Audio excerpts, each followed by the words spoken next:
वशिष्ठ रामायण की जय, श्री राम भगवान की जय, योग गुरु श्री शिव भगवान की जय। सबसे बड़े योगी मालूम है कौन है? सबसे बड़े योगी शंकर जी हैं। सबसे बड़े योगी हैं कि गृहस्थ में भी रहते हैं, पूरा परिवार भी है, और फिर भी जो है गृहस्थ से, परिवार से कोई उनको जो है मोह नहीं। प्रेम है लेकिन मोह नहीं। प्रेम और मोह में बहुत अंतर होता है। मोह में जो है व्यक्ति बिगड़ जाता है और प्रेम में जो है व्यक्ति सुधर जाता है। प्रेम परमात्मा की ओर चलाता है और मोह जो है संसार की ओर चलाता है। मोह में अपना और पराया होता है, और प्रेम जो होता है सर्वे भवन्तु सुखिनः की भावना होती है कि सभी सुखी हों, सभी निरोगी हों। मोह क्या होता है? केवल अपने शरीर मात्र तक में सीमित होता है, इस हाड़ मांस तक ही केवल सीमित होता है। प्रेम ऊपर की ओर उठता है और मोह में व्यक्ति नीचे की ओर ही गिरता है। ये बहुत अंतर होता है प्रेम और मोह। तो सबसे बड़े योगी जो है हमारे शिव भगवान। योग का मतलब है कि सभी जो है कोई छूटे ना, है ना, कोई भी ना छूटे। विष भी ना छूटे, अमृत भी ना छूटे। विष भी वो पी लेते हैं और अमृत का वो दान कर देते हैं। यही योग है कि विषैले जीव कहाँ जाएंगे? जिनके अंदर कड़वाहट भरी है, गुस्सा है, क्रोध है, नफरत के पात्र है, वो कहाँ जाएंगे बताओ? राक्षस कहाँ जाएंगे? भूत कहाँ जाएंगे? है ना? तो जो उनको भी स्वीकार कर ले, यानी कि जब आप बुराइयों को भी स्वीकार कर लें किसी की, अपने तो अपने नहीं, अच्छा मीठा मीठा तो गप, कड़वा कड़वा खूब, यानी कि मीठा भी स्वीकार करें और कड़वा भी स्वीकार करें, फिर भी कोई मलिनता ना आए, बिल्कुल स्वच्छ बने रहे। यही योग है सबसे बड़ा। यही संसार में हमको रहने का तरीका भी सिखाता है। आ जाता है प्रकरण परमार्थ तत्व का लक्षण, अधिष्ठान का विचार, जगत की ब्रह्म रूपता का प्रतिपादन। वशिष्ठ जी कहते हैं, नंदन, यह जगत ना तो कभी परम ब्रह्म से उत्पन्न होता है, ना उसमें लीन होता है। इस प्रकार केवल यह सद्ब्रह्म ही सदा अपने आप में प्रतिष्ठित है।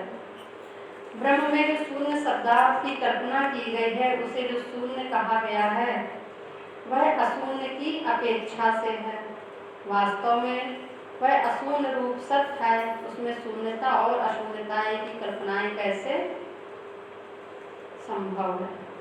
ये प्रकरण कल हो गया था, परसों उस दिन दूसरा आगे सुना रहे हैं। ब्रह्म में जगत का अध्यारोप, जीव एवं जगत के रूप में ब्रह्म की ही अखंड सत्ता का वर्णन। वशिष्ठ जी कहते हैं, नंदन, जैसे सुषुप्ति ही स्वप्नवत प्रतीत होती है, इसी प्रकार ब्रह्म ही इस सृष्टि के रूप में प्रतीत का विषय हो रहा है। एक पुरुष की वासना मात्र का कार्य होने से स्वप्न की घनी सुदृढ़ प्रतीत नहीं होती, परंतु यह प्रपंच समष्टि की वासना का कार्य होने के कारण इसकी सुदृढ़ एवं क्रमबद्ध प्रतीत होती है। कह रहे हैं कि जो स्वप्न की भांति जो है ये सुदृढ़ता, जब 24 घंटे होते हैं हमारे, तो उसमें हमारा आधा समय सोने में भी चला जाता है, तिहाई समय तो जाता ही जाता है, सबका जाता है 6 घंटे 7 घंटे। तो वो समय भी कोई असत्य नहीं होता है, वो समय भी जो है आपका दिमाग और मन कार्य कर रहा होता है, तो वो भी कार्य जो है एक तरह से कर्म में जोड़े जाते हैं, वो भी कर्म में जोड़े जाते हैं। इसलिए भगवान शंकराचार्य कहते हैं कि पूरे दिन में हमारा भजन इतना तीव्र हो, इतना तीव्र हो, इतना ज्यादा भजन कर ले कि स्वप्न में भी हम भजन ही करते रहें। ऐसा ना हो कि स्वप्न में कुछ और प्रकट हो जाए, तभी भजन जो है हमारा सार्थक है, तभी हमारा निरंतर और अखंड भजन है। करे असीम प्रकाश स्वरूप जो अनंत चैतन्य मणि ब्रह्म है, उसका सत्ता मात्र रूप ही यह संपूर्ण विश्व है। पंचभूतों की जो तन्मात्राएं हैं, वे भी जगत का बीज है। पंच तन्मात्राओं का बीज आदि माया शक्ति है। पंच तन्मात्राएं क्या है? जो ये हमारी 5 इंद्रियां हैं, रूप, शब्द, स्पर्श, ग्रहण और त्याग। यानी कि रूप आंखों से देखते हैं, स्पर्श हाथ से करते हैं और ग्रहण करते हैं, अपने कानों से सुनते भी हैं और मन मूत्र के द्वारा त्याग भी करते हैं और वाणी के द्वारा शब्द बोलते हैं। तो ये 5 तन्मात्राएं हैं। ये क्या है? हमारे बीज हैं। इस आदि माया शक्ति का ये बीज है। यानी कि ये जो कुछ भी हो रहा है, सुन रहे हैं, देख रहे हैं, कभी नष्ट नहीं होता, कभी नष्ट नहीं होता। जब इस चीज को जो है बिल्कुल अच्छे से हमारे अंदर ये चीज पक्की हो जाएगी तो निश्चय ही जो है हमारे अंदर क्या होगा, अगर अशुभ कार्य करेंगे तो घबराहट पैदा होगी कि हाय, हमने जो है अपने जीवन में धब्बा लगा लिया, बहुत बड़ा अनर्थ कर डाला, बहुत कुछ गलत कर डाला। एक अखंडता को हमने, अखंड भक्ति को हमने तोड़ दिया, क्योंकि वो नष्ट नहीं होना है। तो ये जो है अमाया का ही आर्य शक्ति है, उसी का बीज है, जिसका परमात्मा से व्यवधान रहित साक्षात संबंध है, तब वही जगत की स्थिति में हेतु है। इसी कारण जो है कहने कि ये सबका माया से पूर्ण गहरा संबंध है। जो कुछ भी हम देख रहे हैं, सुन रहे हैं, स्पर्श कर रहे हैं, ग्रहण कर रहे हैं, परमात्मा से इसका गहरा संबंध है। और इसी कारण जो है हर बार जन्म मृत्यु के चक्कर में हम पड़ जाते हैं। और यही कारण है, तभी जो है जगत भी बनता है। इन्हीं कारणों से ही जगत बनता है। हमारे इन्हीं रूप, रस, शब्द, स्पर्श के कारण ही संसार बन जाता है।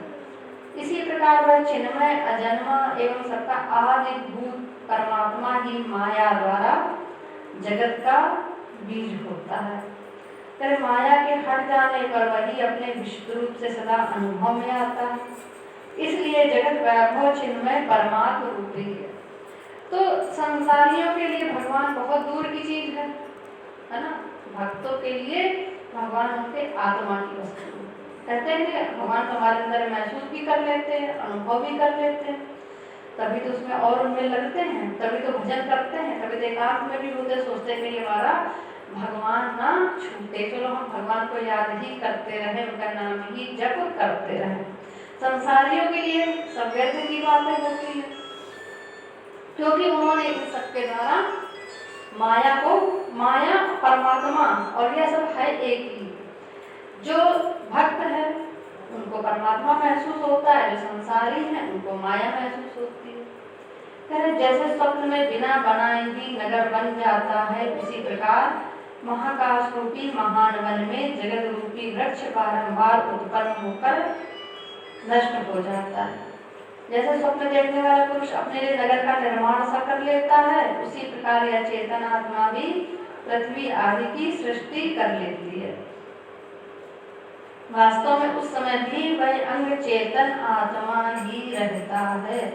यानी कि जब हम स्वप्न देख रहे होते हैं तब क्या बचता है? समय केवल आत्मा, चेतना और परमात्मा ही बचती है। उस समय हम अपना स्थूल शरीर, जो मोटा शरीर है हमारा, इसको भी हम भूल चुके होते हैं स्वप्न, गहरे स्वप्न में, गहरी नींद में।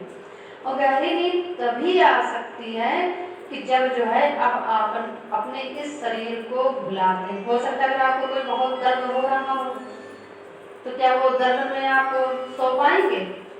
दर्द को या तो बहुत ही गहरी नींद आ जाए तो दर्द भूल जाएगा तो आप सो पाएंगे। अपना ही कोई सगा हो, अपना ही बच्चा हो, बहुत रो रहा हो, कई दिनों से रात भर रुला रहा हो, तो क्या नींद आ पाएगी? अगर नींद नहीं आई 2-3 दिन तो जीव पागल सा होने लगता है। नींद भी आना जरूरी, तब तो बच्चे को छोड़ के वो मां सो जाती है। यानी कि सब कुछ भुला करके जो है स्वप्न में सोए, तो उस समय बचता क्या है? हमारा शरीर खत्म हो जाता है, शरीर नहीं रहता उस समय, शरीर का भाव नहीं है, संबंधियों की याद नहीं है, अपना परिवार भी छूट चुका है, मकान भी छूट चुका है, व्यापार भी छूट चुका है। व्यापार की चिंता बहुत लग जाएगा तो क्या नींद आएगी? नींद नहीं आएगी। नींद को आने के लिए व्यापार को भी छोड़ना पड़ता है, सब भुला के सोना पड़ता है, तभी नींद आती है। नहीं तो फिर नींद की दवा खाओ और साथ में चले जाते लोग। इसीलिए अगर आप सोच में पड़ गए, चिंतन में पड़ गए तो पता चला चिंता ही करते रह जाएंगे रात भर, नींद नहीं आएगी। तो उस समय जो होता है केवल परमात्मा ही बचता है। जगत का बीज है पंच तन्मात्राएं और उनका बीज है अविनाशी चेतना। जो बीज है उसी को फल समझो, क्योंकि उपादान कारण और कारण में भेद नहीं है। तो बीज ही फल है, बीज से ही तो फल बनता है। एक नन्हे से राई के भी बीज के अंदर पूरा सरसों का पौधा समाया होता। बरगद का बीज कितना नन्हा सा अंदर होता, लेकिन कितना विशाल वट वृक्ष बन जाता। तो ये जो हमारी रूप की, देखने की, स्पर्श की, ग्रहण की, सुनने की जो भी तन मात्राएं हैं, सूक्ष्मता है, बहुत सूक्ष्म अंश में है जो विद्यमान है, यही ही सब कुछ है। इसी से ही जो है हमारा संसार बनता है और संसार बिगड़ता है। यही हमारा जन्म बनाता है और यही ही हमारा जन्म बना देता है अगला जन्म। यही ही लोक बनाता है और यही परलोक हमारा बिगाड़ देता है। जो स्वरूप कल्पित है, इसलिए सारा जगत क्या है, ब्रह्ममय ही है। जो स्वरूप कल्पित है वह सत्य कैसे हो सकता है? यदि पंचभूतों की तन्मात्राएं ब्रह्म स्वरूपा हैं तो उनके कार्य रूप स्थूल पांच महाभूतों को भी ब्रह्म ही समझो। इसलिए यह सिद्ध हुआ कि सदा से दृढ़मूल यह त्रिलोकी ब्रह्म ही है। तो बीज ही वृक्ष है। बीज वृक्ष है कि नहीं है? बीज वृक्ष होता है, बीज के अंदर पूरा वृक्ष छुपा होता है, पेड़ छुपा होता है। तो उसी तरह से इन्हीं जो है ये पांच जो भूत है, महाभूत, पृथ्वी, जल, वायु, आकाश और जल, पृथ्वी, क्षितिजल, पावक, गगन, समीरा और अग्नि, ये पांच महाभूत हैं। भगवान कह रहे वशिष्ठ जी ये भी पांच बीज हैं, सूक्ष्म बीज हैं। इन्हीं को आप पूर्ण ब्रह्म समझो। तो इसी कारण ही हम क्या करते हैं, पंचोपचार से भगवान की पूजा करते हैं। धूप से, यानी कि धूप दिखाते हैं, सुगंध उसमें होती है वायु के रूप में। दीप दिखाते हैं भगवान को, अग्नि होती है उसमें। जल पिलाते हैं भगवान को, स्नान कराते हैं, जल होता है। और पृथ्वी का अंश के रूप में फल या फूल का भोग लगाते हैं भगवान को। पांचों चीज हो गई हमारी। तो भगवान की पूजा हम भगवान से ही कर पाते हैं। तभी कहते तेरा तुझको अर्पण क्या लागे मेरा। तो हमारा अपना कुछ नहीं है। और यही कारण है कि इन पांचों चीजों को हम भगवान को निवेदित करते हैं। पंचोपचार से नित्य प्रतिदिन पूजा करनी, कम से कम ये पांच चीजें तो होनी ही चाहिए। धूप, दीप, फल, फूल, जल आदि, इनसे जो है भगवान का पूजन किया जाता है। और यही पांच क्या है, परमात्मा के ये अंग हैं, परमात्मा का ये स्वरूप है, ब्रह्म का स्वरूप है। यही चीज से हम भगवान की नित्य पूजा भी करते हैं। भगवान को यही कारण है कि हम उनको अग्नि स्वरूप है, वो सूर्य अग्नि ही है, फिर भी सूर्य को हम अग्नि दिखाते हैं दीपक के रूप में, है ना। और धूप भी इसीलिए दिखाते हैं, पृथ्वी से ही फल फूल उत्पन्न हुआ है तो फल फूल भगवान को निवेदित करते हैं, उनका भोग लगाते हैं। इस प्रकार यह जगत ना कभी उत्पन्न होता है ना उत्पन्न हुआ दिखाई देता है। जैसे स्वप्न एवं मनोरथ द्वारा निर्मित पुर असत होता हुआ भी सत सा प्रतीत होता है, उसी प्रकार ब्रह्माकाश रूपी परम व्योममय चिन्मय आत्मा में जीवाकार सत्व असत होता हुआ भी सतसा प्रतीत होता है। अर्थात उस ब्रह्ममय महाकाश से अविभक्त होने पर भी विभक्त सा दिखता है। तो स्वप्न में क्या होता है कि शरीर होते हुए भी नहीं महसूस कर सकते हैं। उस समय आप बाल्टी पानी रखा हो, सो रहे हो, प्यास लगी हो, स्वप्न में क्या बाहर के पानी से प्यास बुझेगी? बाहर के पानी से प्यास नहीं बुझेगी, है ना। तब स्वप्न में स्वप्न का ही जल हमको चाहिए होता। और क्या संपूर्ण सब कुछ महसूस कर लेते हैं उस सपने में, पूरा अपने आप को सत्य भी महसूस कर लेते हैं। तो इस शरीर रहता है, लेकिन शरीर को हम महसूस नहीं कर सकते हैं। शरीर को महसूस करेंगे तो हम स्वप्न नहीं देख सकते। दोनों चीजों की कितनी अभिन्नता है, अलगाव है ना। फिर भी लेकिन एक ही है, वो एक ही आत्मा है, एक ही परमात्मा। इसी प्रकार से यह जो पूरा संपूर्ण जगत दिख रहा है वह भगवान का शरीर होते हुए भी हम उसको जो है महसूस नहीं कर पाते हैं अपनी अज्ञानता के कारण, अपनी अज्ञानता के कारण। चिदात्मा परमेश्वर में कल्पित समष्टि जीवाकाश अत्यंत विस्तृत होता हुआ भी मैं चिंगारी की भांति अत्यंत सूक्ष्म तेज का कण हूँ, ऐसी भावना करने से वह अपने को वैसा ही अनुभूव अनुभव करने लगता है। आकाश में आप देखो एक भृंगी कीड़ा होता है, वो क्या करता है, जिस चीज में चिपक जाता है वो वही भावना कर लेता है कि मैं ये लकड़ी हूँ, तो अपने आप को ऐसी भावना करते करते वो लकड़ी के सदृश हो जाता है। स्टील किसी बर्तन में चिपक जाए तो वैसी भावना करके वो उसी के बिल्कुल सदृश हो जाता है।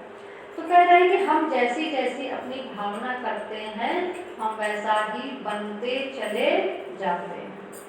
तो भृंगी जो कीट है, भगवान दत्तात्रेय के 24 गुरु थे, उन्होंने भृंगी कीट से भी शिक्षा ले ली थी कि हम लोगों को जो है भृंगी कीट के समान भी होना चाहिए। यानी कि अगर हम परमात्मा का चिंतन करते रहेंगे तो निश्चय ही हम वही बन जाएंगे, वही ही प्राप्त हो जाएंगे। आकाश में आत्म रूप से जिस स्थूलता का चिंतन करता है भावना द्वारा अपने को वैसा ही स्थूल समझने लगता है। जैसे संकल्प से कल्पित चंद्रमा सत्य नहीं है, वैसे ही भावना द्वारा भावित वह रूप भी सत्य नहीं है, तथापि सच्चा प्रतीत होता है। जैसे स्वप्न देखने वाला मनुष्य सपने में अपने को पथिक के रूप में देखता है, उसी प्रकार वह चित्त की कल्पना से अपने में लिंग देह और भावी स्थूल शरीर की प्रतीत को भी धारण करता है। जैसे पर्वत बाहर स्थित होने पर भी दर्पण के भीतर स्थित हुआ सा प्रतीत होता है। ठीक, अब देखो दर्पण अगर दिखा दो, जहाँ जहाँ भी दर्पण है प्रतिबिंब, उसके अंदर सब कुछ दिख जाता है ना। पर्वत भी उसके अंदर दिख जाएगा दर्पण में, बहुत बड़ा मकान भी दिख जाएगा, जहाज उड़ रहा है वो भी, सूर्य दिख जाएगा, चंद्रमा दिख जाएगा, सब कुछ कैद कर लेते हैं। तो उसी प्रकार से ये हमारी इतनी भावनाएं जो है प्रबल दृढ़ हो चुकी हैं इस संसार की कि हमको सब कुछ वैसा ही दिखाई पड़ता है। अब जो भक्त है, बहुत परम भक्त है, बहुत बड़ा सन्यासी है, वैरागी है, जो गुफा में रह रहा है, उसका कई जन्मों का इतना ये दृढ़ जो है अभ्यास है कि उसने परमात्मा को साक्षात महसूस किया है, लेकिन उससे कुछ कर्म बंधन रह गए हैं कि अभी वो इस जन्म में और परम मुक्ति कर रहा है और वहाँ अकेले एकांत गुफा में ही जो है वो ध्यान मग्न है। कितना कठिन है, अगर किसी कहे तो 2-4 घंटे अकेले करी तो सबके लिए तो सरल नहीं ना, अपना परिवार को कोई नहीं छोड़ सकता है 2-4 घंटे के लिए भी नहीं, तो फिर वो पूरे जीवन भर के लिए छोड़े बैठे हैं। तो उनकी भावनाएं इतनी दृढ़ हो गई हैं, इतनी दृढ़ हो गई हैं परमात्मा के प्रति कि उनके लिए सब सरल है। उनके लिए बस केवल परमात्मा ही उनको दिख रहा है, आंखों से दिख रहा है, तभी तो उसके अंदर बैठे हुए हैं। जैसे कुएं के जल में प्रतिबिंबित हुआ शरीर वही व्यवहार करता सा जान पड़ता है, जैसे दूर तक सुनाई देने योग्य शब्द भी गुफा में अवरुद्ध होकर उसके भीतर ही रह जाता है, बाहर नहीं फैलने पाता। स्वप्न और मनोरथ विषयक संविद देह के भीतर ही स्वप्न आदि देखती है। वे विषय बाहर होने पर भी अपने बाह्य रूप को त्याग कर अपने ही शरीर के भीतर अंतःकरण में भाषित होते हैं। अब कुएं के जल में अगर आप मुंह दिखाओ, मुंह चिढ़ाओ, मुंह बनाओ, आंखें मिचकाओ तो सब वैसा ही दिखाई पड़ता है। इसका मतलब ये नहीं कि कुएं के अंदर है। तो ये प्रतिबिंब जो है क्या है, परमात्मा का प्रतिबिंब हमारी अपनी भावना के अनुसार है। हमने बस अपनी भावनाएं हमारी इतनी जो है दृढ़ है कि हमें ये संसार ऐसा दिखाई पड़ रहा है। उसी प्रकार आग की चिंगारी के समान अणु उपाधि में स्वरूपता कल्पित जो सूक्ष्म शरीर है उसके भीतर स्थित वह यह जीवात्मा वासनामय देहादि व्यवहार का अनुभव करता है। मनोमय शरीर वाला जीव अपने मनोमय देहाकाश में ही स्थूलता की भावना करके स्थूल देहधारी हो गया है। वह अपनी कल्पना के भीतर स्थित हुए ब्रह्मांड का दर्शन करता है। मनोमय शरीरधारी जीव मन को ही आत्मा समझता है। उस आत्मभूत चित्त से अपने संकल्प के अनुसार अपने ही लिए गर्भ रूपी ग्रह देश काल कर्म द्रव्य आदि की कल्पनाओं की भावना करता हुआ नाम आदि का निर्माता बनकर वह अतिवाहिक देहधारी जीव अपने द्वारा कल्पित विभिन्न नामों से उन पदार्थों को और अपने को भी असत्य जगत रूपी भ्रम में बांधता है। तो क्या है, हमारे सबके अंदर तीन शरीर होते हैं, एक स्थूल है, एक सूक्ष्म शरीर है, एक मनोमय शरीर है, यानी कि मन के द्वारा निर्मित शरीर है। तो इस मन की भावनाओं के द्वारा जो शरीर हम बनाते हैं वो हमको स्वप्न में दिखाई पड़ता है और वही कई जन्मों की भावना से हमें वैसा ही व्यवहार जगत ये शरीर भी हमको प्राप्त हो जाता है। इसके अंदर एक सूक्ष्म शरीर भी है कि वो जो है वो सूक्ष्म शरीर आत्मा कहलाता है।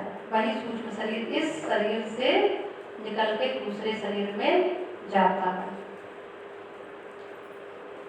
जैसे मिथ्याभूत स्वप्न में झूठे ही अपना उड़ना प्रतीत होता है, असत्य जगत रूपी भ्रम में ही यह जीवात्मा मिथ्या विकास को प्राप्त होता जान पड़ता है, वह कभी उत्पन्न नहीं हुआ।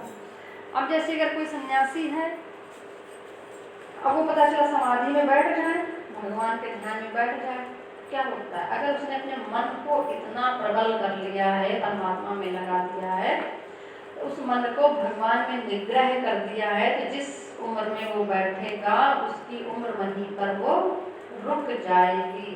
तो जब भी वो अपनी आंखें खोलेगा तब अपने आप को वो उतना ही बड़ा पाएगा।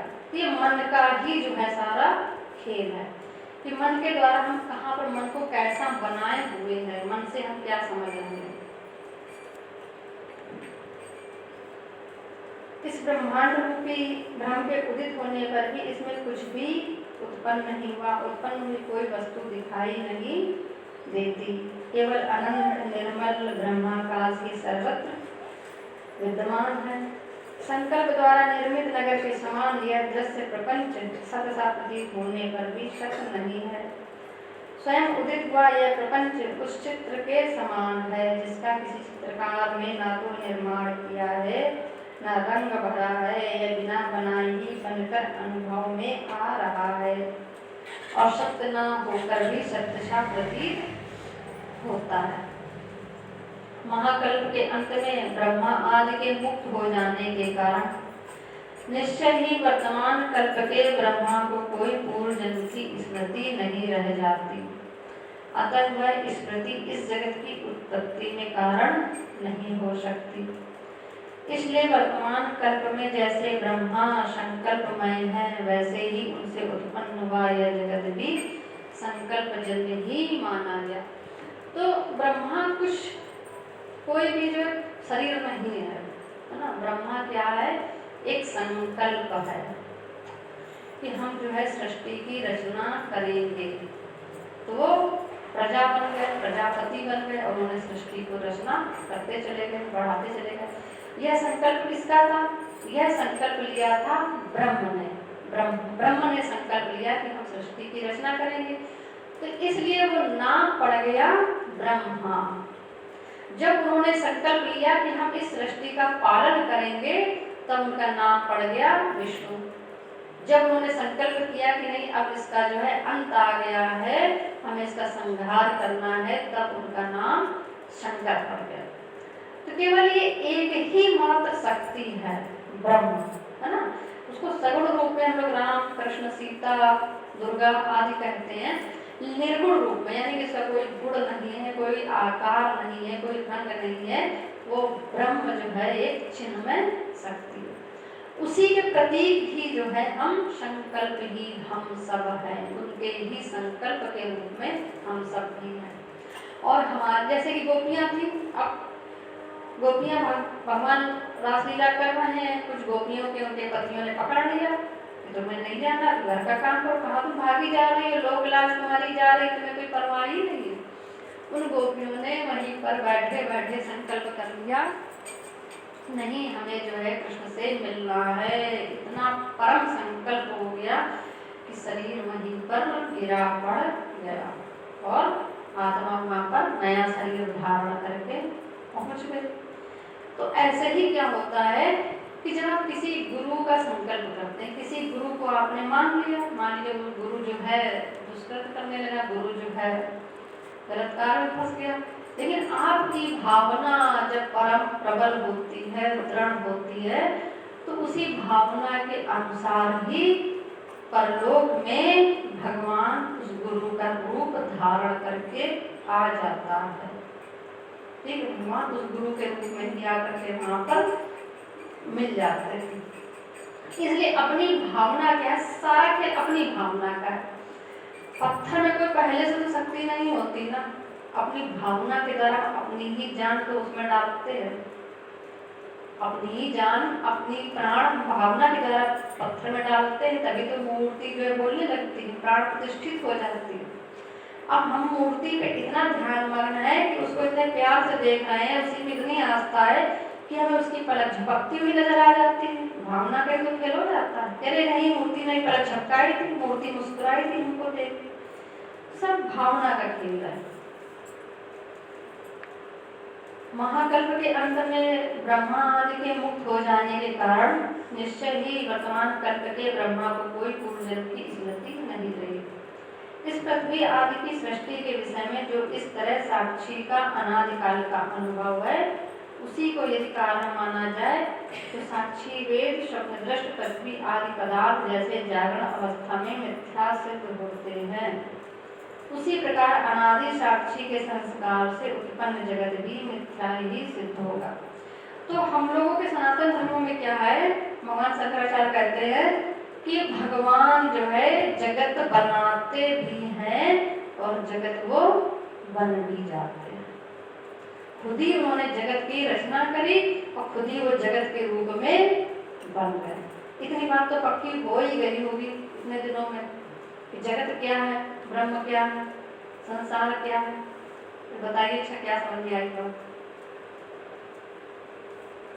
जगत ब्रह्म के रूप में। भाषा में लगता है कुछ कठिन, तो इसकी भाषा तो कठिन है, थोड़ी मेरी भाषा भी थोड़ी सी कठिन है, लेकिन बात समझ में आती होगी। जगत और ब्रह्म क्या है कि भगवान ने इस संसार को बनाया और स्वयं भी वो संसारी के रूप में बन गए। दोनों ही बातें हैं, यानी कि जगत और जगतानंद जगन्नाथ अलग नहीं है, दोनों एक ही है। जैसे जिस किसी भी देश या काल में द्रवत्व जल से भिन्न नहीं होता, उसी प्रकार किसी भी देश या काल में यह सृष्टि परमात्मा से भिन्न नहीं है। कह रहे हैं कि जल होता है तो जो द्रव होता है द्रवत्व, यानी कि लिसलिसा सा गीला सा, तो जल से गीलापन अलग नहीं हो सकता। कोई कर सकता जल से अलग गीलापन? कहीं भी अगर गीलापन हल्का सा है, इसका मतलब क्या है कि वहां पर जल है, इसका मतलब यही तो होगा हल्की मात्रा में ही जल हो।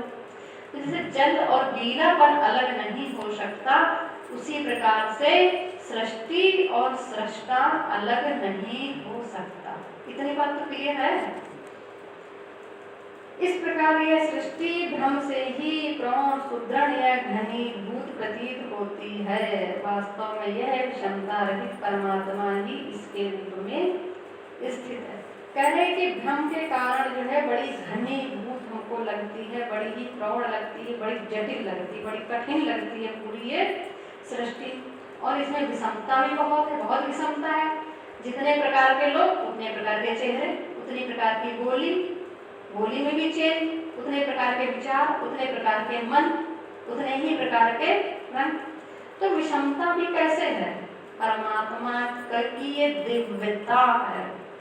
देखिए बड़ी गूढ़ बात इससे निकल के आ रही है कि परमात्मा कितना दिव्य है कि उसने अपने आप को इतने रूप में, अनेक रूप रूपाए प्रभु विष्णुवे प्रभु विष्णुवे, यानी अनेक रूपों में उसने प्रकट किया है और उसने उतने ही कितने रूप बना रखे। तभी क्या दो चेहरे कितने भी जुड़वा हो, क्या दोनों में कुछ न कुछ तो जरा सा अंतर हो ही जाता है, जिससे आप पहचान लेते हो कौन छोटा कौन बड़ा। क्या बिल्कुल एक जैसा हो सकता है कोई? एक ही पेड़ से हो चाहे जितने जुड़ पाओ। कह रहे कि विषमता भी परमात्मा का ही रूप है। जो ब्रह्मांड प्रतीत होता है वह अत्यंत निर्मल चिन्मय ब्रह्म ही है, उससे भिन्न दूसरी कोई वस्तु नहीं है।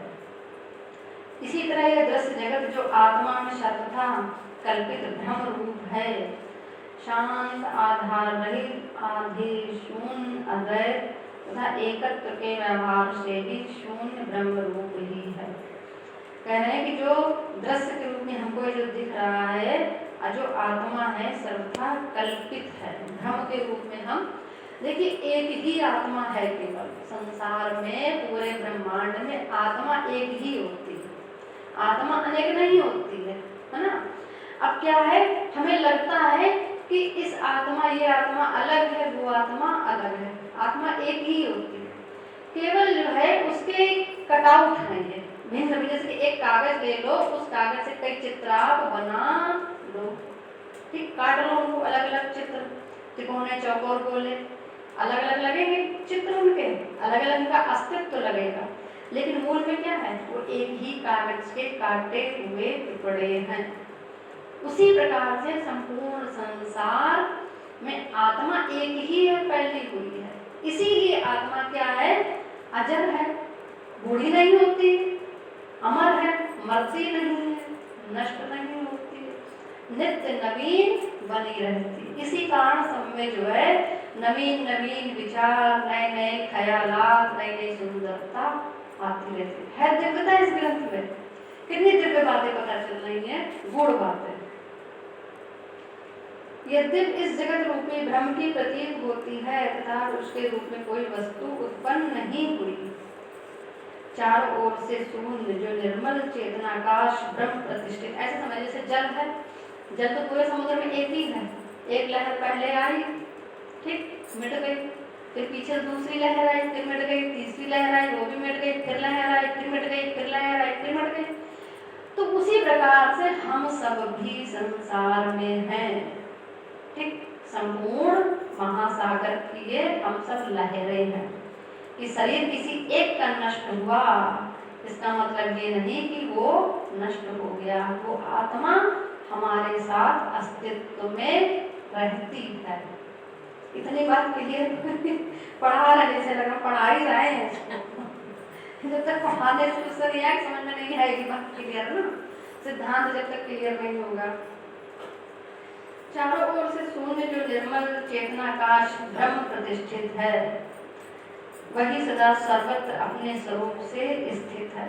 अगर ऐसा आत्मा अगर एक ना होती, केवल एक आत्मा ना होती, तो क्या होता, आत्मा भिन्न भिन्न होती, उस जीव मरता, तो जो उसका संबंधी होता तो पूरे जीवन भर के लिए वो रोता, उसकी आंख से कभी आंसू ना बंद होते, है ना। उसकी आंख से आंसू इसीलिए कुछ समय बाद बंद हो जाते कि अंदर की जो अनुभूति होती है आपको भी नहीं पता कि हम फिर से प्रफुल्लित हो गए, महीने 2 महीने बाद 4 महीने फिर से अपनी स्थिति में आ जाता है। जो किसी के मरने के बाद 10 दिन 15 दिन तो रो पाता है, इससे ज्यादा तो नहीं रो पाता है ना, फिर से उसी से सारे काल उसके चलने लगते। यानी कि उसकी आत्मा एक ही है, मरी नहीं है, केवल शरीर जो है नष्ट हो गया है, शरीर ने रूप दूसरा धारण कर लिया।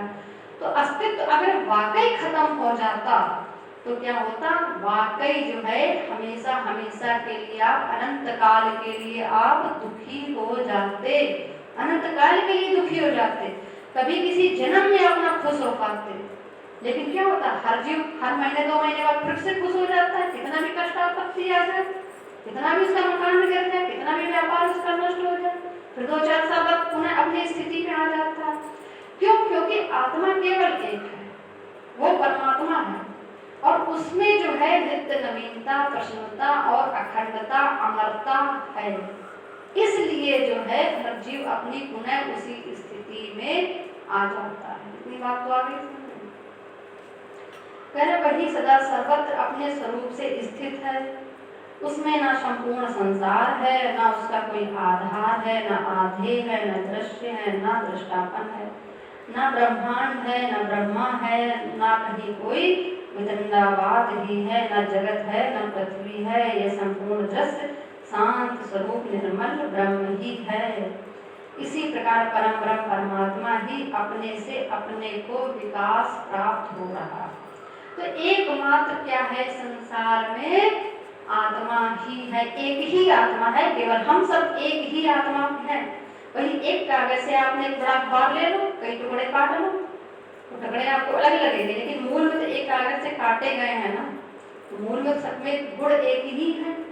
इसीलिए हर जीव जो है पुनः से अपनी एक ही अवस्था में आ जाता है, खुशी की आनंद की अवस्था में आ जाता है। जैसे तरल होने के कारण जल ही अपने में आवर्त रूप से प्रतीत होता है, उसी प्रकार चित्त रूप होने के कारण आत्मा ही अपने में जगत सा प्रतीत होती है। जगत इससे कोई भिन्न पदार्थ नहीं है। तो हम अपनी आत्मा में ही इस संपूर्ण जगत को महसूस करते हैं और वाकई हमारी आत्मा में ही ये पूरा जगत बसा हुआ है, अलग नहीं है। असत होता हुआ ही यह प्रतीत का विषय होता है और यहाँ सत सा अनुभव में आता है। अंत में महाप्रलय के समय यह असत होता हुआ ही नष्ट होता है। जैसे स्वप्न में जो अपना मरण दिखाई देता है वह जागृत काल में असत ही सिद्ध होता है। यानी कि जैसे सपने में अपने आप को मरता हुआ भी देख लेते हैं, अपना एक्सीडेंट भी देख लेते हैं, तो जब ये पूरा प्रलय होता है तो क्या होता है, हमारा कभी नष्ट नहीं होते, लेकिन अपना मरण हम महसूस कर लेते हैं कि अब सब कुछ मिट रहा है। उसी प्रकार अज्ञान अवस्था में प्रतीत होने वाला यह दृश्य प्रपंच ज्ञान होने पर असत्य ही सिद्ध होता है। जब आपको ज्ञान हो जाता है तो सब कुछ आपको असत्य दिखता है। जब तक ज्ञान नहीं है तब तक जो है यह सत्य सा दिखाई पड़ने लगता है। प्रलय काल में जो इसका संहार होता है वह स्वप्नावस्था में प्रतीत होने वाले अपने ही मरण के समान मिथ्या है, अथवा ब्रह्म का अपना ही स्वरूप होने के कारण यह दृश्य प्रपंच सन्मात्र अनामय अखंडित परिपूर्ण अनादि अनंत तथा चेतन आकाश रूप ब्रह्म ही है। इसके अतिरिक्त इसकी सत्ता ही नहीं है। यानी क्या है कि हमारी आत्मा में ही ये पूरा संपूर्ण संसार है। तो जो अपनी आत्मा को निखार लेते हैं वो वसुधैव कुटुंबकम की भावना से ओतप्रोत हो जाते हैं। यानी कि वो पूरी पृथ्वी को ही अपना घर परिवार संसार समझते हैं, तभी समर्पण कर पाते हैं। जिसने अपनी आत्मा में संसार को देख लिया, जान लिया, ज्ञान जिसको प्राप्त हो गया। जब तक ज्ञान नहीं है तब तक जो क्या होता है, अपने ही बच्चों में व्यक्ति भेद कर देगा, अपने ही परिवार में भेद कर देगा। और जब ज्ञान हो जाएगा तब उसके अंदर भावना आ जाएगी कि अगले का दुख मेरा ही दुख है। पूरी श्री राम भगवान की जय। अच्छी लगी?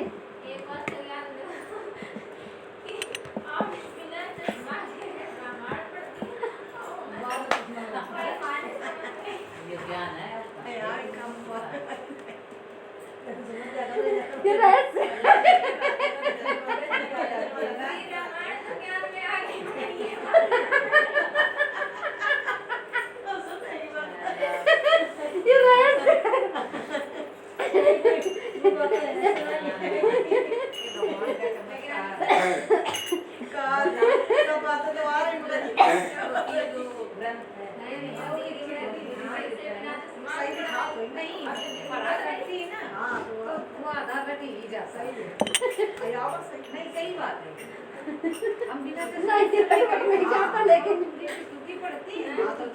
नहीं, अब इतने हर ग्रंथ सुनाते, तीसरा ग्रंथ चल रहा है, इतने ग्रंथ कहाँ एक एक लाइन लग जाए? नहीं, अगर 3 ग्रंथ तीसरा ग्रंथ सुना रहे हैं, भागवत सुना चुके, गीता सुना चुकी, तीसरा ग्रंथ चल रहा है, इतने ग्रंथ कहाँ तक रहे? एक एक लाइन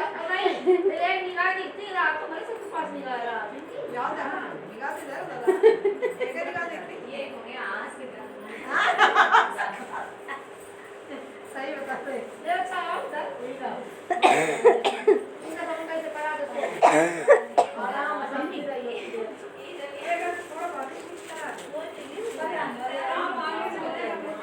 अच्छा ये बताओ, ग्रंथ में